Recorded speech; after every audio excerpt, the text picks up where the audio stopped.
আসসালামু আলাইকুম। একটা পুরনো খবর, ওসমান হাদির বোন পাচ্ছেন অস্ত্রের লাইসেন্স ও গানম্যান। তো ওসমান হাদির পরিবার বলতে তো ওসমান হাদির স্ত্রী আসলে গানম্যান পাওয়ার কথা বা নিরাপত্তা পাওয়ার কথা, সেখানে ওসমান হাদির বোন কেন পাবে? মানে এটা এটা একটা মানে আশ্চর্যের বিষয়।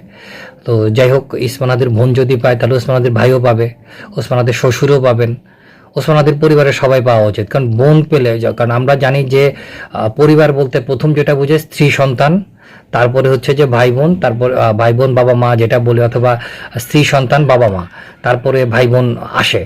কিন্তু এখানে বোন যেহেতু প্রায়োরিটি পাচ্ছে, তো এখানে বোঝাই যাচ্ছে যে এখানে কোনো ধরনের চক্রের ভিতরে চক্রের খেলা চলছে। সেই চক্রের খেলায় বোনও রয়েছে। বোন সম্ভবত একটা মানে দল, অর্থাৎ জামাত শিবিরের সাথে জড়িত। ওসমান হাদিও সেই দলেরই লোক ছিল। তারপর তাকে একটা অন্য একটা প্ল্যাটফর্মে নিয়ে তাকে একটা কার্ল তৈরি করার চেষ্টা করা হয়েছে। না হলে ওসমান হাদির বোনকে কেন গানম্যান দেওয়া হবে? ওসমান হাদির বোন কোন ক্রাইটেরিয়ায় অস্ত্রের লাইসেন্স পাবে?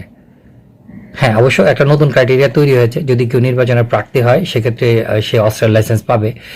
সেই হিসাবে তো আমিও পেতে পারি যদি আমি অস্ত্রের লাইসেন্স দরকার পড়ে। তো ওসমান হাদির বোনকে এত গুরুত্ব দেওয়ার পেছনে বিশাল কোনো ষড়যন্ত্র, বা যে ষড়যন্ত্রটা হাদিকে নিয়ে করা হয়েছে।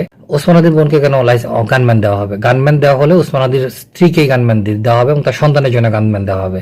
কিন্তু ওসমান হাদির বোনকে গানম্যান দেওয়ার উদ্দেশ্যটাই হচ্ছে, এখানের ভিতরে একটা বড় ষড়যন্ত্র আছে, সেই ষড়যন্ত্রের মধ্যে হয়তো ওসমান হাদির বোন রয়েছে। এই হাদি হত্যাকাণ্ডেও হয়তো ওসমান হাদির বোন একটা ক্যারেক্টার, জানি না, সময় তা বলে দিবে। তবে যেসব ঘটনাগুলো ঘটছে সেগুলো প্রত্যেকটা সন্দেহজনক এবং প্রশ্নবোধক। ধন্যবাদ।